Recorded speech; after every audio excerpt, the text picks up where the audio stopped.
Hi friends, Mahanadi சீரியலில் என்ன நடக்குதுன்னு பார்க்கலாம் வாங்க. வீடியோவை ஸ்கிப் பண்ணாமல் பாருங்கள். விஜய் பலத்த யோசனையில் இருக்கவும் காவேரி, ஏங்க என்னங்க நான் ரொம்ப நேரமாக உங்ககிட்ட பேசிக்கிட்டு இருக்கேன், அதை எதுவுமே காதில் வாங்கிக்காம நீங்கள் என்னவோ யோசிச்சுட்ருக்கீங்க. ஓ, பாட்டியை பற்றி யோசிச்சுட்ருக்கீங்களா? இங்கே பாருங்கள், கண்டிப்பாக உங்களை நினச்சி பாட்டியுமே அங்கே ரொம்பவே ஃபீல் பண்ணிக்கிட்டு இருப்பாங்க. வாங்கங்க நம்ம பாட்டிக்கிட்டவே போயிடுவோம். அவங்கக்கிட்ட நீங்கள் கோவத்தெல்லாம் காட்டிக்கிட்டு இருக்காதீங்க. பாட்டி உங்களுக்கு எப்போவுமே நல்லது மட்டும் தான் நினைப்பாங்க. அதை நினச்சி தான் இதையுமே செஞ்சுருப்பாங்க.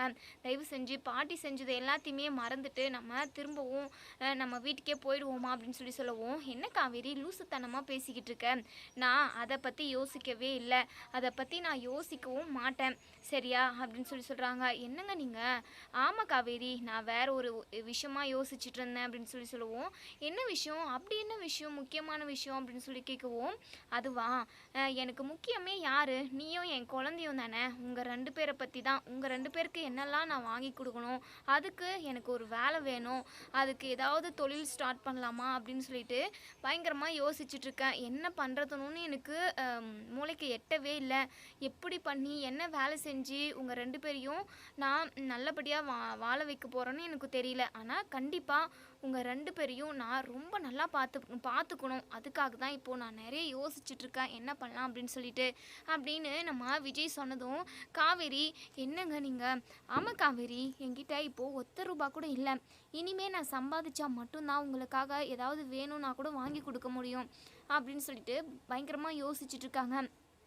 காவேரிக்குமே ரொம்பவே கஷ்டமாக இருக்குது. எங்க நீங்கள் எவ்வளோ பெரிய இடத்துல பிறந்து வளர்ந்து வசதியாக இருந்தீங்க, ஆனால் எனக்காக இப்போது நீங்கள் இங்கே வந்து கஷ்டப்பட வேண்டியிருக்கு. அது மட்டும் இல்லாமல் இப்போது நீங்கள் வேலைக்கு போகணும், தொழில் ஸ்டார்ட் பண்ணணும்னு சொல்லிட்டு என்னென்னமோ பேசிக்கிட்டு இருக்கீங்க. நீங்கள் கஷ்டப்பட்டால் மட்டுமே தான் கண்டிப்பாக காசு பணமெல்லாம் சம்பாதிக்க முடியுங்க. நீங்கள் ஏங்க இவ்வளோ கஷ்டப்படணும், அதுவும் எனக்காக? வேண்டாங்க, நீங்கள் உங்கள் வீட்டுக்கே போயிடுங்க அப்படின்னு சொல்லுவோம். இங்கே பாரு காவேரி, வாயெல்லாம் உடச்சிருவோம் பார்த்துக்கோ. நீ தான் முக்கியம்னு சொல்லிட்டு வந்திருக்கேன். இப்போது போயிடுங்கன்னு சொன்னால் நான் போயிடுவேனா? இங்கே பார் காவேரி, நான் எவ்வளோ கஷ்டப்பட்டாவது உன்னையும் நம்ம குழந்தையும் உங்கள் குடும்பத்தையும் நான் ரொம்ப நல்லா பார்த்துக்கணுன்னு ஆசைப்பட்றேன், பார்த்துப்பேன் அப்படின்னு சொல்லிட்டு நம்ம விஜய் சொல்கிறாங்க. அதுக்கப்புறம் யோசிக்கிறாங்க என்ன பண்ணலாம் அப்படின்னு சொல்லிட்டு. அப்போ தான் யோசனைக்கு வருது, அம்மா காவேரி, முன்னாடி நீ உங்கள் அம்மாவுக்கு அப்பளம் பிஸ்னஸ் ஸ்டார்ட் பண்ணி கொடுத்தல, அது இப்போது கண்டினியூவில் தானே இருக்குது, இல்லை ஸ்டாப் பண்ணி வச்சுட்டிங்களா அப்படின்னு சொல்லுவோம். கண்டினியூவில் தானே இருக்குங்க, ஆனால் சரியாக அந்த பக்கம் வேலை செய்ய முடியல. ஏன்னா பசுபதி ஏதாவது ஒரு பிரச்சனையை கொண்டு வந்துடுறான், அப்படி இப்படின்னு சொல்லிட்டு பிரச்சனையிலே போய்கிட்டு இருக்குங்க. அதை சரியாக கவனிக்கிறதில்ல அப்படின்னு சொல்கிறாங்க. சரி காவேரி, நம்ம இப்போது அப்பளம் பிஸ்னஸ் ஸ்டார்ட் பண்ண போகிறோம். அதுவும் நல்லா பெருசான்றதை விட சின்னதாக நம்மளால் முடிஞ்ச அளவுக்கு ஸ்டார்ட் பண்ணி அதை பெரிய லெவலில் நம்ம கொண்டு போய் நிறுத்தணும். அதன் மூலமாக நிறைய லாபம் பார்க்கணும். நியாயமாக தான் நம்ம தொழில் செய்ய போகிறோம், ஆனால் அதிலேருந்து நிறைய வருமானம் பார்க்கணும். அந்த வருமானத்தை வச்சு தான் நான் எங்கள் வீட்டில் என் பாட்டியும் என் தாத்தாவும் வச்சுக்கிட்டு இருக்க சொத்தை விட அதிகமாக சம்பாதிக்கணும். அவங்க முன்னாடி நம்ம வாழ்ந்து காட்டணும் அப்படின்னு சொல்கிறாங்க. உடனே நம்ம காவேரி இருந்துட்டு, இங்கே பாருங்கள், நீங்கள் அப்பளம் பிஸ்னஸ் ஸ்டார்ட் பண்ணுறது எங்கள் அதாவது என்னையும் பாப்பாவையும் நல்லபடியாக பார்த்துக்குவேன்னு சொல்கிறதெல்லாம் ஓகே தாங்க. தாத்தா பாட்டி முன்னாடி வாழ்ந்து காட்டணும்னு சொல்கிறீங்க. அவங்க நீங்கள் நல்லா இருக்கணும்னு சொல்லிட்டு தாங்க நினைப்பாங்க. அவங்க முன்னாடி வாழ்ந்து காட்டணும்னு சொல்லிட்டு அவங்கள ஒரு இதாக வைக்கக்கூடாதுல்ல அப்படின்னு சொல்லுவோம். இல்லை காவேரி, நான் அப்படி தான் அங்கே பாட்டிக்கிட்ட சொல்லிட்டு வந்திருக்கேன். நான் கண்டிப்பாக இதை விட பல மடங்கு நான் சம்பாதிக்க தான் போகிறேன், அது என் காவேரி கூட இருந்து அப்படின்னு சொல்லிட்டு நான் கெத்தாக சொல்லிட்டு வந்திருக்கேன். காவேரி, கண்டிப்பாக நான் நினச்சது எல்லாமே நடக்கணும். நம்ம நாளைக்கே அந்த அப்பள பிஸ்னஸை ஸ்டார்ட் பண்ணிடுவோம், சரியா அப்படின்னு சொல்கிறாங்க. சரிங்க அப்படின்னு சொல்லிட்டு பேசிக்கிட்டு இருக்க டைமில் எங்கள் தாத்தா வந்து நம்ம விஜய்க்கு கால் பண்ணுறாங்க. விஜயுமே கால் அட்டன் பண்ணி, சொல்லுங்கள் தாத்தா அப்படின்னு சொல்லுவோம். என்னப்பா விஜய், திடுதிப்புன்னு நீ பாட்டுக்கு பேக்கை தூக்கிக்கிட்டு கிளம்பிட்ட. நீ போனதுலேருந்து வீடே வெறிச்சோடி போயிருக்குப்பா. நீ இந்த வீட்டில் இல்லாமல் ஏனோ ஒரு மாதிரி இருக்குப்பா. நீ வந்துருப்பா விஜய், ப்ளீஸ்ப்பா அப்படின்னு சொல்லவும், உடனே நம்ம விஜய் இருந்துட்டு, இங்கே பாருங்கள் தாத்தா, கண்டிப்பாக நாங்கள் வரத்துக்கு வாய்ப்பே இல்லை. நான் வரவும் மாட்டேன். கண்டிப்பா அத விட பல மடங்கு சொத்து, பணம், நகைன்னு சொல்லிட்டு எல்லாத்தையுமே நான் சம்பாதிக்க தான் போறேன் தாத்தா அப்படின்னு சொல்லவும், இங்க பாருப்பா நீ சம்பாதிக்குவ நான் இல்லன்னு சொல்லல. ஆனா நீ இல்லாம என்னால இருக்க முடியலப்பா. இந்த தாத்தாவோட மனச நீ புரிஞ்சுக்க மாட்டியா? நீ கெட்டு போகணும், நீ நல்லா இருக்கக்கூடாதுன்னு சொல்லிட்டு நான் என்னைக்காவது இருக்குவேனாப்பா அப்படின்னு சொல்லிட்டு தாத்தா ரொம்பவே ஃபீல் பண்ணிக்கிட்டே, கண் கலங்கிக்கிட்டே பேசுறாங்க. எங்க விஜய்க்கு கொஞ்சம் கஷ்டமா தான் இருக்கு. இங்க பாருங்க தாத்தா, எனக்காக நீங்க நெனச்சு வருத்தப்படாதீங்க, கவலைப்படாதீங்க. சந்தோஷமா இருங்க தாத்தா. எனக்கு என்ன சொல்றதுன்னும் தெரியல. அம்மா பாட்டி என்ன பண்றாங்க அப்படின்னு சொல்லவும், அவளுமே உன்னை நெனச்சு அழுதுகிட்டே தான்ப்பா இருக்கா. இங்க பாருப்பா, நீ காவேரி வேற கர்ப்பமா இருக்கான்னு சொன்னேன். அவ கர்ப்பமா இருக்கான்றதுக்காக நான் உன்னை இந்த வீட்டுக்கு வர சொல்லலப்பா. முன்னாடியே எனக்கு காவேரி மேலலாம் எந்த கோவமும் இல்லை. நீங்கள் 2 பேரும் ஒன்று சேர்ந்து சந்தோஷமாக வாழணும்னு சொல்லிட்டு தான் நான் எப்போவுமே நினச்சிருக்கேன். இப்போவும் அதே தான்ப்பா நினைக்கிறேன். நான் ரொம்ப நாளாகவே நீ எப்போ குழந்தை பெற்று கொடுப்பேன்னு சொல்லிட்டு ரொம்ப ஏக்கமாக காத்துக்கிட்டு இருந்தேன் தெரியுமா. ஆனால் அப்படி ஒரு விஷயம் நடக்கிறப்போ நீ இந்த வீட்டில் இல்லாமல் போயிட்ட. எனக்கு ரொம்ப கஷ்டமாக இருக்குப்பா விஜய். தயவு செஞ்சு சீக்கிரமாக வந்துருப்பா. நீ பாட்டி மேலே கோவமாக தான் இருக்க, நான் ஒத்துக்கிறேன். ஆனால் அவளும் ஏதோ தெரியாதனமாக அப்படி ஒரு தப்பை பண்ணிட்டா. அதுக்காக அதை அவ்வளோ பெரிய விஷயமா நினச்சிக்கிட்டு எங்களை விட்டு நீ பிரிஞ்சு போகணுமாப்பா. சின்ன வயசுலேருந்தே, அதாவது நீ குட்டி குழந்தையா இருக்கிறப்போ இருந்தே உன் அம்மா உன்னை விட்டுட்டு போயிட்டா. அதுக்கப்புறம் உன்னை விட்டுட்டு நாங்கள் எங்கேயுமே போனது கிடையாது. நீ எப்போவுமே எங்கள் கூடயே தான்ப்பா இருந்திருக்க. இப்போ மட்டும் நீ எங்களை பிரிஞ்சு போயிட்டப்பா. என்னமோ உயிர் பிரிஞ்சு போன மாதிரி இருக்குப்பா விஜய் அப்படின்னு சொல்லிட்டு நம்ம தாத்தா ரொம்பவே ஃபீல் பண்ணி அழுதுகிட்டே பேசுகிறாங்க. இப்போது நம்ம விஜய் இருந்துட்டு, தாத்தா ப்ளீஸ் தாத்தா நீங்கள் கவலைப்படாதீங்க, எல்லாமே சரியாயிடும். நான் கொஞ்ச நாளில் அந்த வீட்டுக்கு வரத்துக்குமே வாய்ப்பு இருக்குது. எப்படி சொல்கிறேன்னா, அங்கே இருக்கிற சொத்தை விட நான் அதிகமாக சம்பாதிச்சதுக்கு அப்புறம் தான் அங்கே வந்து காலடி எடுத்து வைப்பேன் அப்படின்னு சொல்கிறாங்க. என்னப்பா விஜய், அது நடக்கும் தான். ஆனால் அது எப்போ நடக்குமோ அது வரைக்கும் உன்னை பிரிஞ்சு என்னால் இருக்க முடியுமாப்பா அப்படின்னு சொல்லிட்டு தாத்தா ரொம்பவே ஃபீல் பண்ணுறாங்க. இங்கே பாருங்கள் தாத்தா, தயவு செஞ்சு நீங்கள் ஃபீல் பண்ணாதீங்க. நீங்கள் ஃபீல் பண்ணீங்க அப்படின்னா எனக்குமே கஷ்டமாக இருக்குது அப்படின்னு சொல்லிட்டு ஒரு வழியாக தாத்தாவை சமாதானம் செய்கிறாங்க. சரிப்பா நீ எங்கப்பா இருக்க விஜய், காவேரி வீட்டில் இருக்கியா அப்படின்னு சொல்லி கேட்கவும், ஆமாம் தாத்தா அவங்க வீட்டில் தான் இருக்கேன் அப்படின்னு சொல்லிட்டு ஃபோனை வச்சிடுறாங்க. இங்கே தாத்தாவுக்கு மனசெல்லாம் கடந்து அடித்து தவிச்சுக்குது. விஜய் பார்க்கணும், விஜய் இந்த வீட்டுக்கு கூட்டிகிட்டு வந்துடணும் அப்படின்னு சொல்லிட்டு ரொம்பவே அதாவது ஏக்கமாக விஜயை கூட்டிகிட்டு வந்துடணுன்ற மாதிரி யோசிச்சுட்ருக்காங்க. அப்போ தான் பாட்டிமா இருந்துட்டு, என்னங்க விஜய் என்ன சொன்னான் தெரியுங்க, அவனுக்கு அந்த காவேரி தான் முக்கியம், நம்மலாம் அவனுக்கு முக்கியம் இல்லைல்ல. சரி அப்படியே இருந்துட்டு போகிறான். அவன் என்னைக்கு தாத்தா பாட்டி வேணும்னு சொல்லிட்டு திரும்பி வரானோன்னு பார்ப்போம். அது வரைக்கும் அவனெல்லாம் நான் போய் பார்க்க மாட்டேங்க அப்படின்ற மாதிரி இங்கே பாட்டிமா ரொம்பவே ஒரு மாதிரி தெனா விட்டா பேசிக்கிட்டு இருக்காங்க. ஏ கல்யாணி, என்ன இந்த நேரத்தில் கூட நீ இப்படி பேசிக்கிட்டு இருக்க? அவனும் வீட்டை விட்டு போயிட்டான். நீ அவனை பேசி சமாதானம் செஞ்சு இந்த வீட்டுக்கு கூட்டிகிட்டு வர வழியை விட்டுட்டு அவனா தேடி வரட்டும் அப்படின்னு சொல்லிட்டு இப்படி பேசிக்கிட்டு இருக்க. என்ன கல்யாணி, சின்ன வயசுலேருந்து அவனை நம்ம இப்படி பார்த்து பார்த்து வளர்த்தோம். அவனை கண் கலங்காமல் ரொம்பவே சிரிச்ச முகத்தோடு நம்ம பார்த்து பார்த்து வளர்த்தோம். ஆனால் இன்னைக்கு அவன் நம்ம வேண்டான்னு சொல்லிட்டு போயிட்டான். ஏதோ ஒரு கோவத்தினால போயிட்டான். அவனை சமாதானம் செஞ்சு இந்த வீட்டுக்கு கூட்டிகிட்டு வர வழியை விட்டுட்டு என்னென்னமோ பேசிக்கிட்டு இருக்க. ஆமாங்க, நீங்கள் சொல்கிறதெல்லாம் எனக்கு நல்லாவே புரியுது. நம்ம பார்த்து பார்த்து வளர்த்த விஜய் தான் இன்னைக்கு நம்ம வேண்டவே வேண்டான்னு சொல்லிட்டு தூக்கி போட்டுட்டு போயிட்டான். அவனுக்காக நான் ஏங்கிக்கிட்டு இருக்கணுமா? வேண்டவே வேண்டாங்க. அவன் என்னைக்கு வரான்னு நானும் பார்க்குறேன் அப்படின்னு சொல்லிட்டு கல்யாணி வந்து போயிடுறாங்க. இன்னொரு சைடு இங்கே நம்ம விஜய் வந்து சாரதா கிட்டே பேச வராங்க. அத்தை இப்படி தான் அப்பளம் பிஸ்னஸ் ஸ்டார்ட் பண்ணலான்னு இருக்கேன். இதை பெரிய லெவலில் கொண்டு வரணும், கண்டிப்பாக என்னால் கொண்டு வர முடியும் அத்தை அப்படின்னு சொல்லிட்டு அதை பற்றி சொல்கிறாங்க. இங்கே சாரதாவுமே, எதுக்கு தம்பி வீணா நீங்கள் கஷ்டப்படுறீங்க, வேண்டாம் தம்பி அதெல்லாம் வேண்டாம் அப்படின்னு சொல்லுவோம். அத்தை அப்புறம் யார் இந்த குடும்பத்தை பார்த்துக்கிறது, என் பொண்டாட்டி புள்ள அவங்க, அதாவது என் அத்தை குடும்பம்னு சொல்லிட்டு உங்களை எல்லாரையும் யார் பார்த்துக்கிறது, நான் தானே பார்த்துக்கணும். அதை நான் எல்லாமே நான் பார்த்துக்கிறேன் அத்தை, இதில் எனக்கு எந்த ஒரு கஷ்டமும் இல்லை அப்படின்னு சொல்லிட்டு விஜய் பேசிக்கிட்டு இருக்காங்க. அதுக்கப்புறம் இங்கே நம்ம குமரனுமே விஜய்கிட்ட, விஜய் சூப்பர் விஜய், இந்த பிஸ்னஸ் அதாவது ரொம்ப நல்ல லெவலுக்கு வரத்துக்கு நிறைய வாய்ப்பு இருக்குது அப்படின்னு சொல்லிட்டு அவங்களுமே என்கரேஜ் பண்ணுறாங்க. இன்னொரு சைடு இங்க நம்ம நிவன் வந்து அப்பதான் குமரனுக்கு கால் பண்றாங்க. குமரன் தனியா வந்து பேசுறாங்க. "அண்ணே என்னண்ணே விஜயும் காவேரியும் ஒண்ணு சேர்ந்துட்டாங்களா?" அப்படின்னு சொல்லி கேட்கவும், "ஆ அதெல்லாம் ஒண்ணு சேர்ந்துட்டாங்க நிவனு. ஆனா நடுவுல என்னென்னமோ நடந்து போச்சு. அவங்க வீட்ல அதாவது விஜயோட வீட்ல அவரு சண்டை போட்டுட்டு எதுவுமே வேண்டாம் அப்படின்னு சொல்லிட்டு எல்லாரையுமே தூக்கி போட்டுட்டு பணம், நகை, சொத்து, பிஸ்னஸ்ன்னு சொல்லிட்டு எதுவுமே வேண்டான்னு சொல்லிட்டு காவேரிக்காக நம்ம வீட்டுக்கு வந்தாரு. அதுக்கப்புறம் அத்தையுமே ஏத்துக்கிட்டாங்க. இப்போ விஜயுமே நம்ம வீட்ல தான் இருக்காரு அப்படின்னு சொல்லிட்டு நடந்த எல்லாத்தையுமே இங்க நம்ம குமரன் நிவன் கிட்ட சொல்லவும், நிவனுக்குமே ஒரு பக்கம் சந்தோஷமா தான் இருக்கு. ஆனா, தாத்தாவையும், பாட்டியும் பிரிஞ்சுட்டு வந்துட்டாரேன்றது ஒரு பக்கம் ஃபீலிங்காவும் இருக்கு. அதுக்கப்புறம் நம்ம நிவின் இருந்துட்டு, "சரிண்ணே, நான் இன்னைக்கு ஈவினிங் வந்து அ விஜய பார்க்கறதுக்காக வரேண்ணே" அப்படின்னு சொல்லி சொல்றாங்க.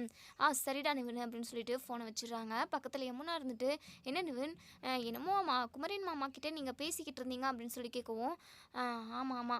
விஜயும், காவேரியும் ஒண்ணு சேர்ந்துட்டாங்களாம். இப்போ உங்க அம்மாங்க வீட்ல தான் இருக்காங்களாம்" அப்படின்னு சொல்லி சொல்லவும், இத கேட்டதுமே யமுனாவுக்கு அப்பாடான்னு இருக்கு. எப்படியோங்க அந்த காவேரி மாமா கூட சேர்ந்துட்டா. அப்படி மட்டும் சேராம இருந்திருந்தா, என் வாழ்க்கைக்கு தான் பிரச்சனையா இருந்திருக்கும். நீங்க 2 பேரும் எனக்கு தெரியாம எங்கேயாவது மீட் பண்ணி பேசிட்டு, உங்க ரிலேஷன்ஷிப்ப கன்டின்யூ பண்ணிட்டு இருந்திருப்பீங்க. எப்படியோ அவங்க 2 பேரும் ஒண்ணு சேர்ந்ததுனால என் வாழ்க்கை காப்பாத்தப்பட்டுச்சு அப்படின்னு சொல்லிட்டு இங்க யமுனா லூசு மாரி பேசவும், எங்க நிவனுக்கு பயங்கரமா கடுப்பாகுது. "என்ன யமுனா, இந்த மாதிரி டைம்ல கூட நீ நல்லா பேச மாட்டியா? ச்சீ! உன் புத்தி பாரு. உன் புத்தி எவ்வளோ கீழ்த்தரமா யோசிக்குதுல்ல. இப்படி நீ சந்தேகத்தோட எப்பவுமே என்னை பார்த்துக்கிட்டு இருந்தேன்னு வச்சுக்கோ, கண்டிப்பா நம்ம வாழ்க்கை என்னைக்குமே நல்லா இருக்காது. நான் உன்னை என் பொண்டாட்டியா ஏத்துக்கிட்டு உன் கூட சந்தோஷமா வாழணும் அப்படின்னா, நீ என்னைக்கு என் மேல இருக்கிற சந்தேக புத்தியை எடுக்கிறியோ, சந்தேகம் இல்லாம என்னை வழி நடத்துறியோ, அன்னைக்கு மட்டும்தான் நம்ம 2 பேரும் ஒன்று சேர முடியும். இந்த சந்தேக புத்தி இருக்கிற வரைக்கும் கண்டிப்பா நம்ம லைஃப் நல்லாவே இருக்காது. சரி, நான் ஈவினிங் அவங்க அம்மா வீட்டுக்கு போறேன். நீயும் வரியா?" அப்படின்னு சொல்லி கேட்கவும், "ஆமாங்க, நான் வராமலையா?" அப்படின்னு சொல்லவும், சரி ரெடி ஆயி தொலை" அப்படின்னு சொல்லிட்டு நம்ம நிவன் வந்து சொல்லிட்டு வெளியே கிளம்பிடுறாங்க. இன்னொரு சைடு இங்கே அன்பரசு பசுபதிக்கு கால் பண்ணி வீட்டில் நடந்த எல்லாத்தையுமே சொல்கிறாங்க. விஜயும் காவேரியும் அதாவது ஒன்று சேர்ந்துட்டாங்க. விஜய் வீட்டை விட்டே வெளியே போயிட்டான். எந்த சொத்தும் சுகமும் எதுவுமே வேண்டான்னு சொல்லிட்டு போயிட்டான். இப்போது அந்த சொத்து எல்லாமே எனக்கும் என் பையனுக்கும் தான் வந்து சேரப்போகுது. நினைக்கவே ரொம்ப சந்தோஷமாக இருக்குது பசுபதின்னு சொல்லவும், பசுபதிக்கு பயங்கரமாக கடுப்பேறுது. "என்னையா காவேரி விஜயும் ஒன்று சேர்ந்துட்டாங்கன்னு சொல்லிட்டு சந்தோஷமாக சொல்லிக்கிட்டு இருக்க? எனக்கு பயங்கர கடுப்பாக இருக்கியா?" அப்படின்னு சொல்லுவோம். "உங்களுக்கு கடுப்பாக இருந்தால் எனக்கு அதுக்குன்னு கடுப்பாக இருக்கணும்னு என்ன அவசியமா என்ன? அப்படியெல்லாம் கிடையாது. ஏன்னா எனக்கு சொத்து, பணம், நகை, வீடுன்னு சொல்லிட்டு எல்லாமே என் கைக்கு வந்து சேர்ந்துருக்கு. இந்த டைமில் நான் சந்தோஷமாக தானே இருக்கணும்" அப்படின்னு சொல்லிட்டு இப்போ எங்கள் அன்பரசு சொல்லவும், பசுபதிக்கு பயங்கர டென்ஷன். உடனே ஃபோனை கட் பண்ணிடுறாங்க ராகினி கிட்ட. ராகினி, இங்கே பாருமா, நம்ம நினச்சது எதுவுமே நடக்காது போலவே. அந்த காவேரி எப்போவுமே நிம்மதியை இழந்து கஷ்டத்தை மட்டுமே அனுபவிக்கணும் அப்படின்னு சொல்லிட்டு நம்ம நினச்சிக்கிட்டு அவளுக்கு தொந்தரவு கொடுத்துக்கிட்டு இருக்கோம். ஆனால் இந்த விஜய் பலமாக அவ கூடயே வந்து ஒன்று சேர்ந்துட்டான். இப்போ அவங்க 2 பேரையும் ஒன்றா இருக்கவே விடக்கூடாது, அவங்க 2 பேரையும் பிரிக்கணும் அப்படின்னு சொல்லுவோம். இதை கேட்ட ராகினிக்கு பயங்கர அதிர்ச்சியாக இருக்குது. "என்னப்பா சொல்கிறீங்க? காவேரி விஜயும் ஒன்று சேர்ந்துட்டாங்களா? ஐயோ, அது நடக்கவே கூடாதுப்பா. அந்த காவேரி இனிமே அவளை கையிலவே பிடிக்க முடியாது. விஜய் கூட இல்லாதப்பவே அந்த அளவுக்கு ஆட்டம் போடுவா. இப்போ பலமாக விஜய் இருக்கிறப்போ எல்லா ஆட்டத்தையும் ஆடுவாளே" அப்படின்னு சொல்லிட்டு இங்கே ராகினி பயங்கர கடுப்பில் இருக்காங்க. இப்போது பசுபதி இங்கே நம்ம காவேரியோட வீட்டுக்கு வராங்க. பசுபதியும் ராகினியும் விஜயை பார்த்ததுமே, "என்னப்பா விஜய், போயும் போயும் இந்த குடும்பத்தில் வந்து சேர்ந்துட்டியப்பா. அவ்வளோ சொத்து சொகன்னு சொல்லிட்டு எல்லாத்தையும் விட்டுட்டு இப்போது பிச்சைக்கார வாழ்க்கையை இருக்கிறியே. நீ ரொம்ப கஷ்டப்படணும்ப்பா விஜய். இப்போ கூட ஒன்றும் தப்பு இல்லை. நீ உன் வீட்டுக்கே போயிட்ட அப்படின்னா கண்டிப்பாக நீ சந்தோஷமாக இருக்கலாம். ஆனால் இந்த காவேரியோட பிச்சைக்கார குடும்பத்தில் வந்து சேர்ந்துட்டதுனால நீ ரொம்ப அனுபவிக்கப்பா. அவங்க ஒரு வாய் சோத்துக்குமே சிங்கி அடிச்சுக்கிட்டு இருப்பாங்க. அவங்க கூட சேர்ந்துக்கிட்டு நீயும் ஒரு சாப்பாடு கூட பிச்சை எடுக்கிற மாதிரி ஆகிடும். அது மட்டும் இல்லை, இந்த பசுபதி அடிக்கடிக்கு இந்த குடும்பத்துக்கு பிரச்சனையை கொடுத்துக்கிட்டே இருப்பான். அதில் நீயும் சிக்கிக்கிட்டு தவிக்க போகிற. உனக்கு இன்னொரு சான்ஸ் கூட கொடுக்குறேன். ஒழுங்காக உன் வீட்டுக்கே ஓடி போயிடு. கஷ்டம் தெரியாமல் வளர்ந்த பிள்ளை வேற. அதனால தான்ப்பா உங்ககிட்ட சொல்லிட்டு போகலான்னு வந்தேன்" அப்படின்னு சொல்லிட்டு பசுபதி சொல்லவும், இதை கேட்டதுமே நம்ம விஜய்க்கு பயங்கரமாக கடுப்பாகுது. "என்னடா ஓவராக பேசிக்கிட்டு இருக்க? என்ன பிச்சைக்கார குடும்பம்னு சொல்கிறேன்? என் அத்தை குடும்பம்னும் பிச்சைக்கார குடும்பம் இல்லை. அவங்க நேர்மையாக உழைச்சி சம்பாதிச்சு சாப்பிட்றாங்க. உன்னை மாதிரி ஊரை ஏமாற்றி 4-5 வீடை கட்டி விடலையே. இங்கே பார், ஏற்கனவே உன் கையை உடச்சிருக்கேன், உன் நெஞ்சில் ஏறி மிதிச்சிருக்கேன். இதெல்லாம் மறந்துட்டு வந்து என்கிட்ட பேசிக்கிட்டு இருக்கியோ? உன்னை கொன்று போட்டுருணும்டா, அப்போ தான் எல்லா பிரச்சனைக்கும் ஒரு முடிவு வரும் அப்படின்னு சொல்லுவோம். உடனே ராகினி இருந்துட்டு, என்ன விஜய், என்ன வாய்க்கு வந்ததெல்லாம் பேசிக்கிட்டு இருக்கீங்க? என் அப்பாவை கொன்று போட்டுருவீங்களா? நான் பார்த்துன்னு சும்மா இருப்பேன்னு நினச்சிக்கிட்டீங்களா நீங்கள் அப்படின்னு சொல்லவும், ஆமாம் ராகினி, உன் அப்பனை நான் கொலையே செஞ்சாலும் நீ பார்த்துட்டு சும்மா தான் இருக்கணும். ஏன்னா உன்னால் ஒன்றுத்தையும் கிழிக்கவே முடியாது அப்படின்னு சொல்லவும், உடனே ராகினிக்கு பயங்கரமாக கோவம் வருது. என்னப்பா இந்த விஜய் என்னென்னமோ பேசிக்கிட்டு இருக்கான், நீங்கள் பாட்டுக்கு பார்த்துக்கிட்டு சும்மா இருக்கீங்க அப்படின்னு சொல்லுவோம். இங்கே பாருமா ராகினி, நீ டென்ஷன் ஆகாதம்மா. இனிமே தான் அவங்க இந்த பசுபதியோட ஆட்டத்தை பார்க்க போகிறாங்க. ஒவ்வொரு நிமிஷமும் நரகத்தில் இருக்கிற மாதிரி, அதாவது முள்ளு மேலே இருந்தால் எப்படி குத்துது, அந்த முள் காலை குத்தும் வலிக்கும், அந்த மாதிரி அவங்கள குத்திக்கிட்டே இருக்க போகிறேன். அவங்களுக்கு ப்ரெஷரை கொடுத்துக்கிட்டே இருக்க போகிறேன். என்னுடைய பிடியில் சிக்கிக்கிட்டு அவங்க தவிக்க போகிறாங்க ராகினி. நீ எதுக்காக அவன்லாம் இப்படி பேசுகிறான்னு சொல்லிட்டு வருத்தப்படுற? இந்த அப்பம் பசுபதி இருக்கிற வரைக்கும் நீ கவலைப்படலாமா? உன் சந்தோஷம் என்னமோ அதை நிறைவேற்றி வைக்கிறதுக்காக தான் நான் இருக்கேன். உன் சந்தோஷம் எல்லாமே என்னன்னு எனக்கு தெரியும் ராகினி. இந்த காவேரியும் விஜயும் ஒன்றா இருக்கக்கூடாது. இவங்க குடும்பத்தை அப்படியே அப்படியே போட்டு படுத்து எடுக்கணுன்றது தானே உன்னுடைய ஆசை. இந்த அப்போ அந்த ஆசையெல்லாம் நிறைவேற்றி வைக்கிறேன் ராகினி அப்படின்னு சொல்லிட்டு இவங்க 2 பேருக்குள்ளேயே பேசிக்கிட்டு இருக்கவும், இதெல்லாம் பார்த்த நம்ம விஜய்க்கு பயங்கரமாக கோவம் வருது. நீங்கள் பசுபதியை பல்லார்னு 4 அறை விட்டுடுறாங்க. உடனே இங்கே நம்ம ராகினி இருந்துட்டு, இங்கே பாருங்கள், தேவையில்லாமல் கையை நீட்டுற வேலையெல்லாம் வச்சுக்காதீங்க அப்படின்னு சொல்லுவோம். கையும் நீட்டுவேன், காலையும் நீட்டுவேன். இங்கே பார், தேவையில்லாமல் எங்கள் வீட்டு முன்னாடி வந்து சத்தம் போட்டுக்கிட்டு இருக்க வேலையெல்லாம் வச்சுக்கிட்டு இருக்காதீங்க. ஏதோ பிரச்சனை கொடுப்பேன்னு சொல்லிக்கிட்டு இருக்கீங்க. பிரச்சனை கொடுத்து தான் பாருங்களேன், அதுக்கப்புறம் இந்த விஜயோட அடி எப்படி இடி மாதிரி இருக்குன்னு பார்ப்பீங்க அப்படின்னு சொல்லிட்டு இங்கே விஜய் வந்து சொல்லவும், பசுபதிக்கு ஒரு பக்கம் உள்ளுக்குள்ளே பயம் இருந்துக்கிட்டே தான் இருக்குது. இருந்தாலும் அதை வந்து வெளியில் காட்டிக்கிறதில்ல. திரும்ப இங்கே பாருடா, நீ இங்கேருந்து போறியா, இல்லை 4 உதை கொடுத்து அனுப்பட்டுமா, இல்லை இன்னொரு கையையும் உடைக்கட்டுமா அப்படின்னு சொல்லவும், உடனே ராகினி இருந்துட்டு, அப்பா வந்துருங்கப்பா போயிடலாம், இவங்களெல்லாம் பார்த்துக்க வேண்டிய இடத்துல பார்த்துப்போம், எதுக்காக இங்கே நின்றுக்கிட்டு, பிச்சைக்கார குடும்பத்துலலாம் நம்ம காலடி எடுத்து வச்சுக்கிட்டு, வேண்டாப்பா நம்ம போகலாம் அப்படின்னு சொல்லவும், உடனே விஜய் இருந்துட்டு, ஏய் ராகினி, என்ன பிச்சைக்கார குடும்பம்னு சொல்லிட்டு வார்த்தைக்கு வார்த்தை சொல்லிக்கிட்டே இருக்கீங்க. சொல்லப்போனால் நீங்கள் 2 பேர் தான் பிச்சைக்காரங்க. ஏன்னா மற்றவங்களோட கஷ்டத்தையும் உழைப்பையும் அடித்து அவங்க வாயடித்து வயிற்றடிச்சு தானே வாங்கிக்கிறீங்க. அதுதான் பிச்சை. இது நாங்கள் கஷ்டப்பட்டு ஒரு ரூபானாலுமே சம்பாதிக்கிற குடும்பம் இது. ஒருத்தரோட கஷ்டத்தையுமே வாங்கிக்காத குடும்பம் இது. இவங்க எல்லாருமே நேர்மையாக இருக்காங்க. ஆனால் நீங்கள் அப்படி கிடையாதே. உங்களை மாதிரி ஆளுங்களுக்கெல்லாம் கரெக்டான டைமில் அந்த கடவுள் தண்டனை கொடுக்க தான் போகிறாரு அப்படின்னு சொல்லவும், உடனே இங்கே ராகினி இருந்துட்டு, அப்பா இதுங்க கிட்டலாம் என்னப்பா பேச்சு, வாப்பா நம்ம போகலாம் அப்படின்னு சொல்லிட்டு இங்கே பசுபதியை கூட்டிக்கிட்டு போயிடுறாங்க. போகிற வழியில் பசுபதியும் ராகினி பேசிக்கிறாங்க.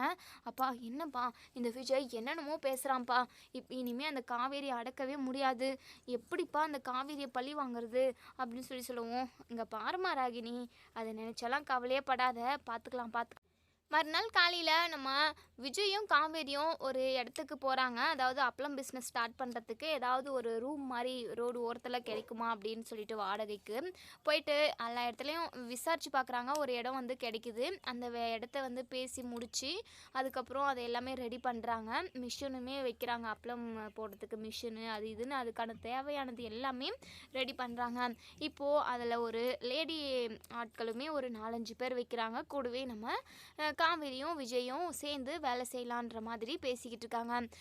அதுக்கப்புறம் அங்கே எல்லாமே ரெடி பண்ணி முடிச்சுட்டு இங்கே நம்ம காவேரியும் விஜயும் வீட்டுக்கு வராங்க. உடனே சாரதா வந்து, வாங்க தம்பி உட்காருங்க, ரொம்ப களைப்பாக வந்திருப்பீங்க, இந்தாங்க ஜூஸ் சாப்பிடுங்க அப்படின்னு சொல்லிட்டு இங்கே நம்ம நம்ம சாரதா வந்து காவேரிக்கும் விஜய்க்கும் ஜூஸ் கொண்டு வந்து கொடுக்குறாங்க. அதுக்கப்புறம் அத்தை இன்றைக்கி காவேரிக்கு செக்கப் போகலான்னு சொல்லிட்டு நினச்சிக்கிட்டு இருக்கேன்.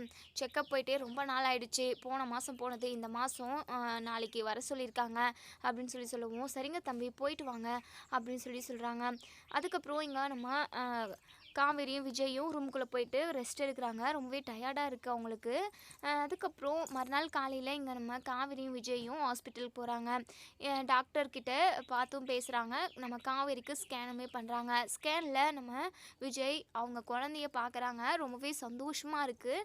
இங்கே நம்ம டாக்டர் இருந்துட்டு குழந்தை நாளுக்கு நாள் அழகாக வளர்ந்துக்கிட்டே இருக்குது, ரொம்பவே ஆரோக்கியமாக தான் இருக்குது, நீங்கள் டைமுக்கு நல்லா சாப்பிடணும், டேப்லெட்டுமே எடுத்துக்கணும், இப்படி ரெகுலராக ஃபாலோ பண்ணிக்கிட்டு வந்தீங்க அப்படின்னா கண்டிப்பாக குழந்தையோட க்ரோத் வந்து ரொம்பவே சூப்பராக இருக்கும், ரொம்ப நல்லா இருக்குது குழந்தை, எந்த ஒரு பிரச்சனையும் இல்லை அப்படின்னு சொல்லிட்டு சொல்கிறாங்க. நம்ம விஜயும் காவேரியும் ரொம்பவே சந்தோஷப்படுறாங்க.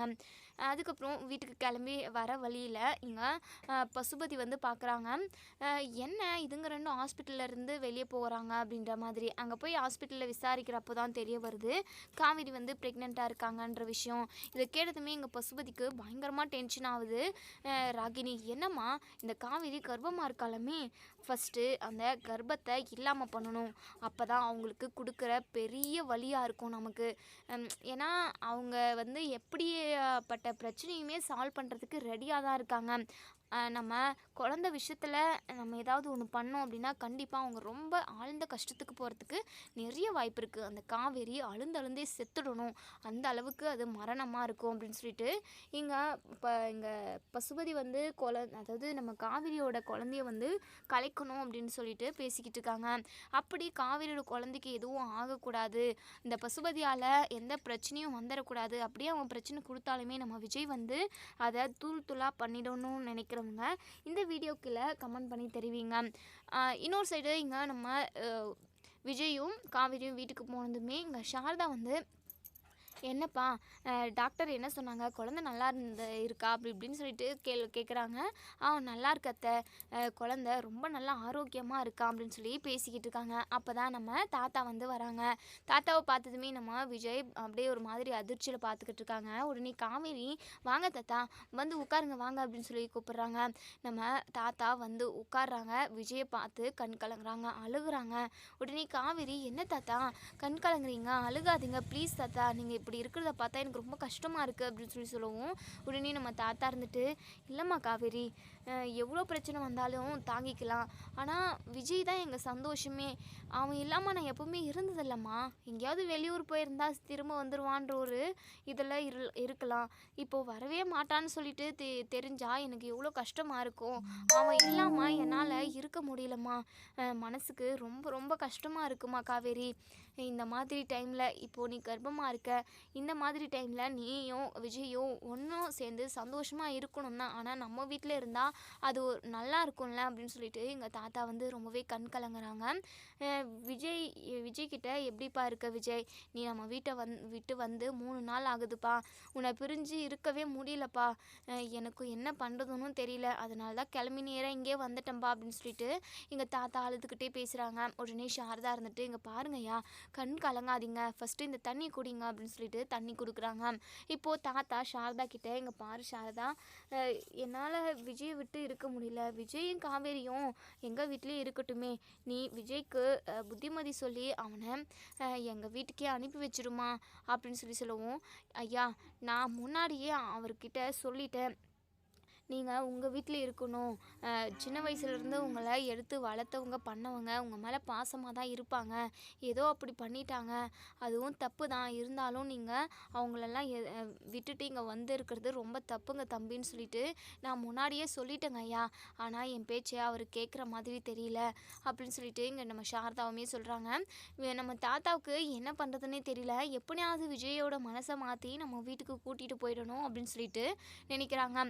இப்போது விஜய்கிட்ட, இங்கே பாருப்பா விஜய், உனக்கே தெரியலப்பா இந்த தாத்தாவை பற்றி, அந்த வீட்டில் என்னப்பா இருக்குது, நான் யார் கூடப்பா பேசுவேன், என்ன சந்தோஷத்தில் இருக்க முடியும் சொல்லு, என் சந்தோஷம் எல்லாமே நீ தான்ப்பா, அப்படி இருக்கிறப்போ நீ இங்கே வந்துட்ட அப்படின்னா நான் எப்படிப்பா அங்கே நிம்மதியாகவும் சந்தோஷமாகவும் இருக்க முடியும், உன்னுடைய விருப்பம் தான்ப்பா என்னுடைய விருப்பமோன்னு சொல்லிட்டு நான் எப்போவோ சொல்லிக்கிட்டு இருக்கேன், நீயும் காவேரியும் ஒன்று சேர்ந்து சந்தோஷமாக இருக்கிறதால தான்ப்பா எனக்குமே சந்தோஷமாக இருக்கும், இங்கே பாருப்பா விஜய், தயவு செஞ்சு நம்ம வீட்டுக்கே வந்துருப்பா, போயிடலாம், இந்த அந்த பெரிய மனுஷன் இந்த அளவுக்கு கெஞ்சுறேனேன்னு சொல்லிட்டு கொஞ்சம் கூட மனசு இறங்க மாட்டியாப்பா அப்படின்னு சொல்லிட்டு நம்ம தாத்தா எவ்வளவோ சொல்கிறாங்க. ஆனால் விஜய் இருந்துட்டு இல்லை தாத்தா, பாட்டி பண்ணதை இப்போ வரைக்குமே என்னால் மன்னிக்கவே முடியாது, கண்டிப்பாக நான் அங்கே வரவே மாட்டேன் தாத்தா அப்படின்னு சொல்லவும், சரிப்பா நீ ஒரு முடிவில் நல்லா தெளிவாக தான் இருக்க, நானும் இங்கேருந்து போகிறதா இல்லைப்பா, நானும் உங்க கூடவே இருக்கேன்.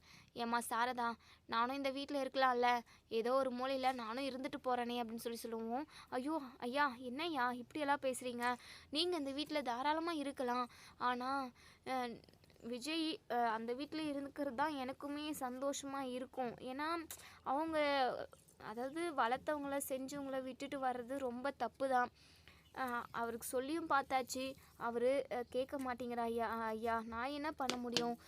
இங்கே பாருங்கய்யா, இந்த வீட்டில் நீங்களும் எத்தனை வேணாலும் இருக்கலாம், அதுக்காக நான் எதுவுமே சொல்ல போகிறது கிடையாது. ஆனால் நீங்கள் ரொம்பவே மனசுடைஞ்சு இப்படியெல்லாம் பேசாதீங்க, பார்க்கவே ரொம்ப மனசுக்கு கஷ்டமாக இருக்குதுய்யா அப்படின்னு சொல்லிட்டு இந்த மாதிரி சாரதா சொல்கிறாங்க. அதுக்கப்புறம் விஜய் இருந்துட்டு, இங்கே பாருங்கள் தாத்தா, நீங்கள்லாம் இங்கே இருக்க வேண்டாம் தாத்தா, நீங்கள் நம்ம வீட்டுக்கு போங்க தாத்தா அப்படின்னு சொல்லுவோம். இங்கே பாருப்பா விஜய், நீ வராமல் நான் இந்த வீட்டை விட்டு போகிறதா இல்லை அப்படின்னு சொல்லிட்டு ரொம்பவே பிடிவாதமாக நம்ம தாத்தா சொல்லிக்கிட்டு இருக்கவும் விஜய்க்கு என்ன பண்ணுறதுன்னே தெரியல. நம்ம விஜய் மனசு மாறி தாத்தா கூட காவேரி கூட்டிக்கிட்டு அவங்க வீட்டுக்கு போவாங்களா, இல்லை தாத்தாவை மட்டும் அவங்க வீட்டுக்கு அனுப்பி வைப்பாங்களா, என்ன நடக்கும் அப்படிங்கிறத நம்ம வெயிட் பண்ணி பார்ப்போம் ஃப்ரெண்ட்ஸ். வீடியோ பிடிச்சிருந்தா லைக் பண்ணி கமெண்ட் பண்ணி தெரிவிங்க. தேங்க்யூ.